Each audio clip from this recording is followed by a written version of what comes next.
നമ്മൾ ഇന്ന് മൊഡ്യൂൾ 1 ആണ് ഡിസ്കസ് ചെയ്യുന്നത്. മൊഡ്യൂൾ 1-ൽ പോയട്രി ആണ്. അതിൽ sonnet 121 by William Shakespeare.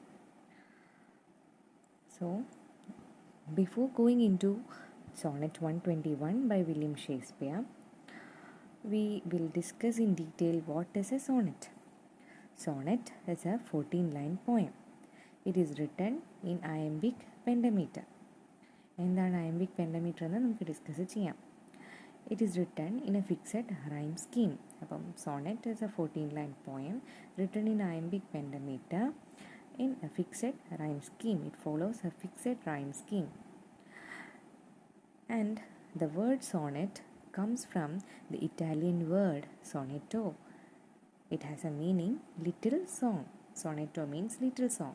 So sonnet has only 14 lines and the word sonnet means little song. It was invented by Giacomo da Lentini, a Sicilian poet. So it originated in Italy. Sonnet form originated in Italy around 13th century, and it was perfected by Petrarch in the 14th century. So it was perfected by Petrarch, and hence Petrarch is known as the father of sonnet. Petrarch perfected in his love sonnets the sonnet form. It is about Laura. The Petrarchan sonnet has two sections, an octave and a sestet. Sonnet contains 14 lines. An octave means 8-line stanza. Sestet means a 6-line stanza. An octave, the rhyme scheme is AB, BA, AB, BA. And the sestet, it follows a rhyme scheme CDE, CDE. That is a 6-line. Or it follows CDC, CDC. The Petrarchan sonnet has an octave and a sestet. It was brought into England in the 16th century by Thomas White. English sonnet, it has a different structure than the Petrarchan sonnet, but it contains only 14 lines and it is with 3 quatrains and a couplet. Quatrains means a stanza of 4 lines. Couplet means a 2-line. Okay.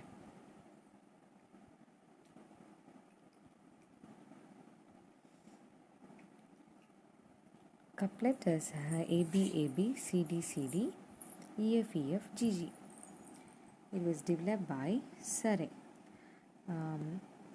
The 3 quatrains follows the rhyme scheme AB, AB, CD, CD, EF, EF, and the couplet follows the rhyme scheme GG. This was developed by Surrey in England. So the sonnets of poets like Surrey and White were made available to the public by Tottel in his anthology Miscellany. The sonnet written by White and Surrey were made available to the public by Tottel's anthology Miscellany. Sonnet, it is until now very popular. It has remained a popular form to the present day, but it is not very popular in the neoclassical period. The Spenserian sonnet was developed by Edmund Spenser in the Amoriti in his famous poem.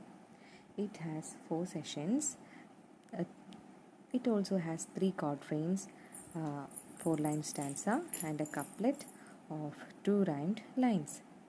The rhyme scheme is AB, AB, BC, BC, CD, CD, EE.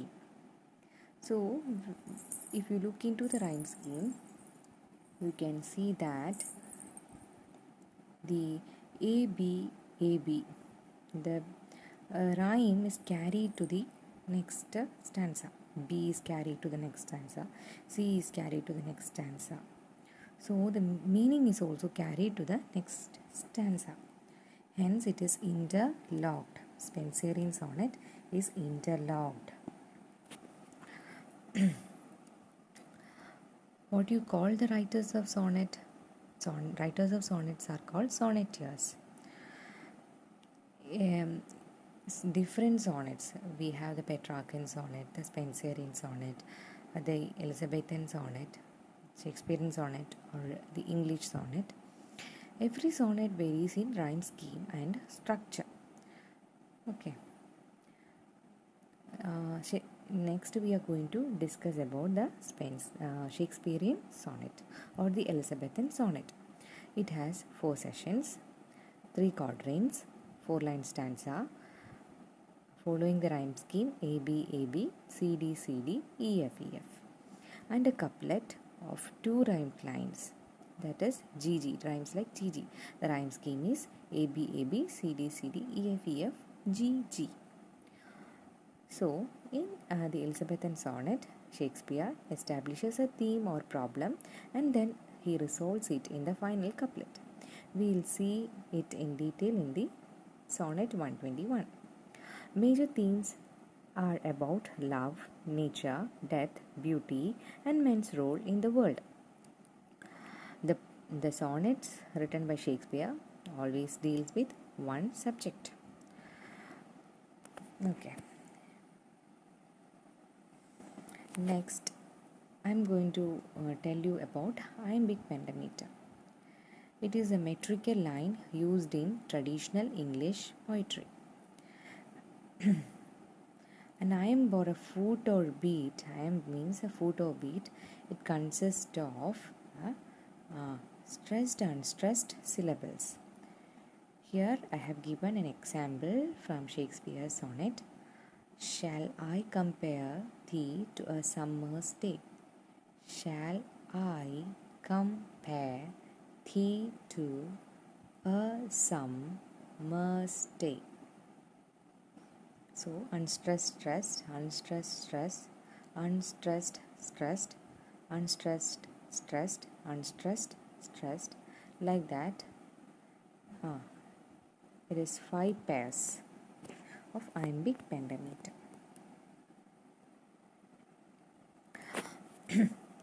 Next, William Shakespeare.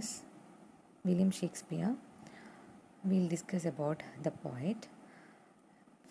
He was born in 1564 and he died in 1616. His date of birth is April 23rd, 1564, and his death date is he died on April 23rd, 1616. So he was born on April 23rd, 1564, Stratford-upon-Avon. His parents are John and Mary Arden Shakespeare. At the age of 18, he married Anne Hathaway. He was a poet and playwright. He has written 37 plays, 154 sonnets, 4 long poems. They are Venus and Adonis, Rape of Lucrece, Phoenix and the Turtle, Lover's Complaint.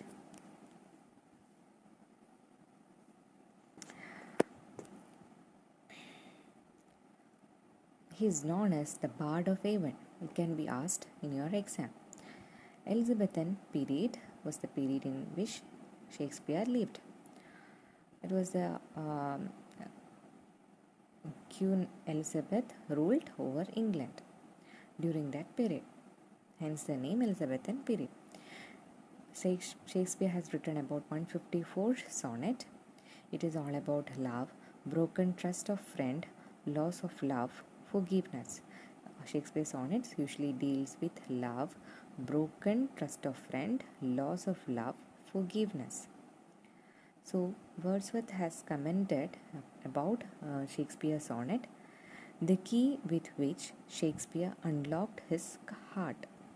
Wordsworth has commented like this about sonnet, the key with which Shakespeare unlocked his heart. Shakespeare practiced the stanza form developed by Surrey. Again, the themes of Shakespearean sonnet, time and immortality, beauty, love, and power of poetry are the major themes. And it is very clear that they are very subjective.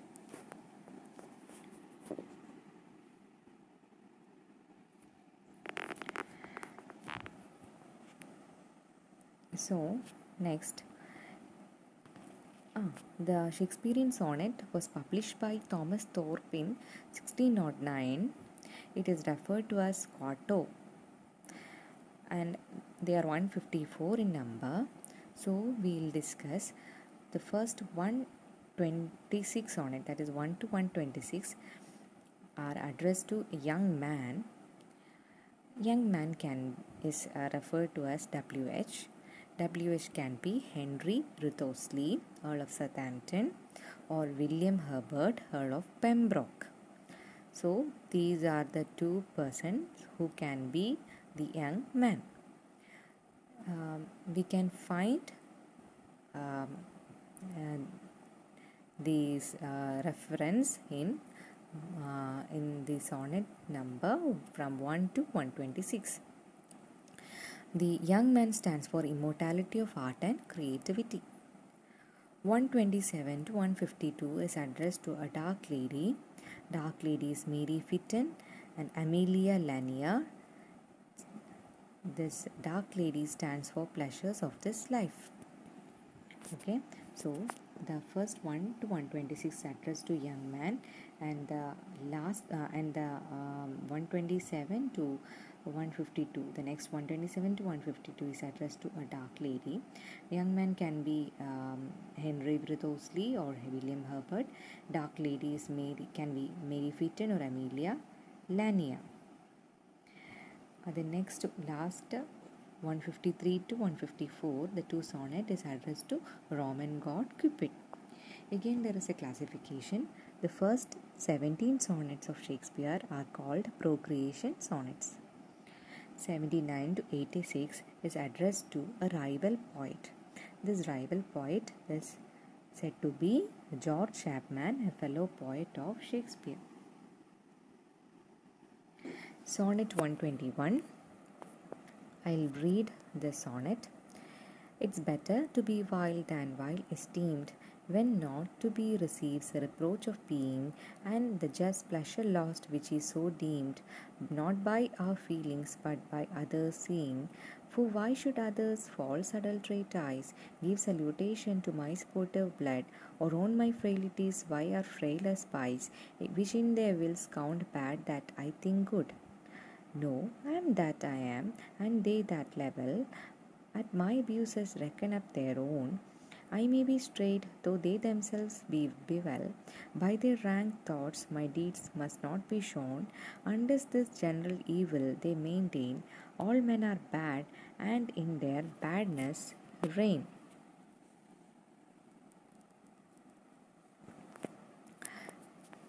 So we move in detail about the poem. It is better to be vile than vile esteemed. The poet says that it's better to be bad and evil rather than people think you to be evil. When not to be receives reproach of being, especially when one is accused of being evil but one is not so, as others think. And the just pleasure lost which is so deemed. So, hearing this, the poet says that the pleasure which is said to be other people that he has got by doing this evil act is just lost. When one does not get to enjoy the pleasure of the evil action one is accused of, he is not getting the pleasure of the evil action that he is accused by others.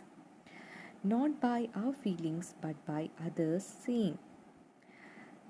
Where the pleasure is enjoyed not by the accused feeling but by other people's eyes instead. So it is not by his feeling but by others seeing that the pleasure is not enjoyed by him. That is the thing. The poet says it is better to be bad and disgusting rather than people think you to be evil, especially when one is accused of being evil, when one is not so. When one does not get to enjoy the pleasure of the vile action, or action one is accused of, where the pleasure is enjoyed not by the accused feeling but by people's eyes instead. The for next stanza, for why should others false adulterate eyes give salutation to my sportive blood? That is the question asked by the poet to the um, bad the people who are accusing him. He is telling that false adulterate eyes, that stands for the impure minded or impure eyed people, that is the corrupt people. The poet questions why other corrupt people get to act pleased. For why should others false adulterate eyes give salutation to my sportive blood? My sportive blood means his own his own lustful actions. Why are they giving, or they are addressing at the poet's own lusty inclinations, or on my frailties? Why are frail spies which in their wills count bad what I think good? Or on my frailties, why are frail spies? Why should weaker people judge the people's weakness? I have my own frailties, but those people are weaker than me. They are. Why those weaker people are judging other people's weakness like mine, and which their wills count bad what I think good? I am doing what is right to me. I am doing good things, but for them, those good things will be, they are considering it as bad. How can they decide what the poet thinks is good for them as bad? That is what the poet is saying. I think it's clear. He's questioning the. He's questioning. He's questioning the people's actions. The poet says, he is what he is.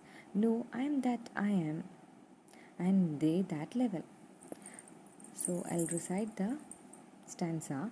No, I am that I am, and they that level. At my abuses reckon up their own. I may be straight, though they themselves be bevel. By their rank thoughts my deeds must not be shown. I know I'm that I am what I am as. And they that level. Poet says that he is what he is, and his accusers are only revealing their own corrupt nature. And at my abuses reckon up their own. What they are finding fault is their own bad things, their own bad thoughts.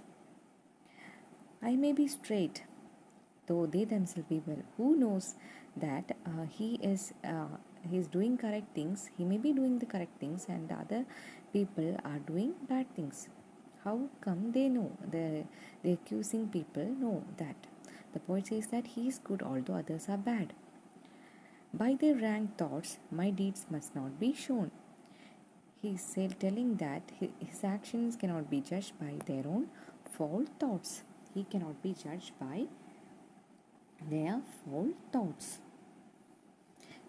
He says that he should only be judged by their deeds when they to admit their evil. That is in the couplet. In the couplet, which goes like this: unless this general evil they maintain, all men are bad, and in their badness reign. That is the couplet, and above 3 quatrains he has presented a problem, that is the how people are accusing him.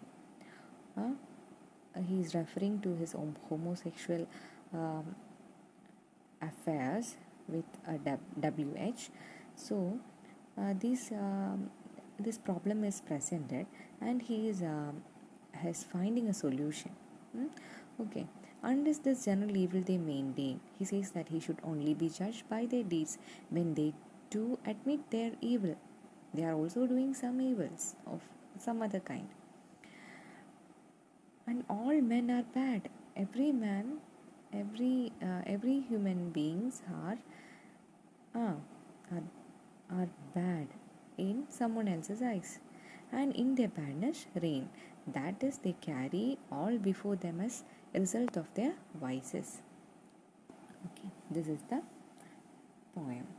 The last line to line, the couplet is very important. So once again, I'll discuss with you the poem. It's better to be vile than to have people think you are vile, especially when they accuse you of being vile and you are really not. And then you don't even get to enjoy doing the thing that people say is vile, but that you don't think is. For why should people who are corrupt themselves get to wink knowingly at my lustful inclinations? And why should people who are even weaker than I pry into my weaknesses, deciding that what I think is good is bad? No, I am what I am, and the people who accuse me are only revealing their own corruptions. Maybe I am straight and they are the ones who are crooked.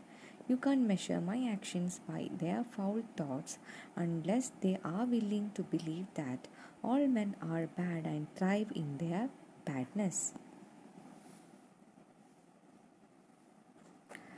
Next, we are going to discuss with the questions, hoping that you have understood the poem. I have explained every details about the poet William Shakespeare, about sonnet as a poetic form, and also explained every details about the poem, so you will be able to answer the following questions. So, when was Shakespeare born? He was born in 1564. How many sonnets Shakespeare wrote in all? 154 sonnets. How does sonnet 121 begin? Sonnet 121 begin like this: it's better to be vile than vile esteemed. What does the sonnet 121 deal with? What does the sonnet 121 deal with? It is dealing with the scandal circulating about the poet. Okay, some people are accusing, or the world is accusing Shakespeare of being having a homosexual relationship with a young man. That hurts him, and that is why he has written a sonnet, a poem in detail. Okay, that is the poem. How does the sonnet 121 end? It ends, the last line is like this: all men are bad and in their badness reign. That is the ending of the poem, sonnet 121.